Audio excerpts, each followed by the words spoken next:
எங்கள் வீட்டு ஃபேமஸ் அரிசி உடைச்ச உப்புமா. அரிசியும் பருப்பையும் மிக்சியில் ஒரு ஆட்டிட்டு உடச்சிட்டு அப்படியே தண்ணியில் கொஞ்சம் நேரம் ஊற வச்சுட்டு அப்படியே பண்ணுறது சூப்பராக இருக்கும். அதோட சீரகம், கடுகு, உளுத்தம்பருப்பு, கருவேப்பிலை இதெல்லாம் போட்டுட்டு கொஞ்சம் மிளகும் தட்டி போடுவாங்க. சூப்பராக இருக்கும் சாப்பிட்றதுக்கு. யூஸ்வலாக ஊறுகாவோட சாப்பிடுவாங்க எங்கள் வீட்டில். But I like to have it with சர்க்கரை. இது ஒரு ஆர்கானிக் ஷாப்பில் வாங்கினா ஒரு மாதிரி இருக்க கொஞ்சம் நல்ல சக்கரைன்னு சொல்லலாம். ரொம்ப நல்லாயிருக்கும் இது. டின்னருக்கு சுட சுட இப்போ ஒரு 8:30 மணிக்காக சாப்பிட்டுட்ருக்கேன்.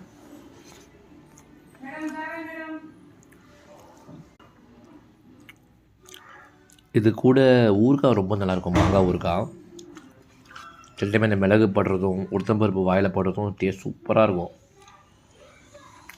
இது ரொம்ப ஒரு லைட் சாஃப்ட் ஃபுட்டு. 2-3 நாளைக்கு ரொம்ப ஹெவி ஃபுட்டு நான்வெஜ் சாப்பிட்டு கொஞ்சம் லைட் ஃபுட் சாப்பிட்ணுன்னு நினைக்கிறவங்க இது சாப்பிட்லாம். சூப்பராக இருக்கும். Have a good day, good weekend.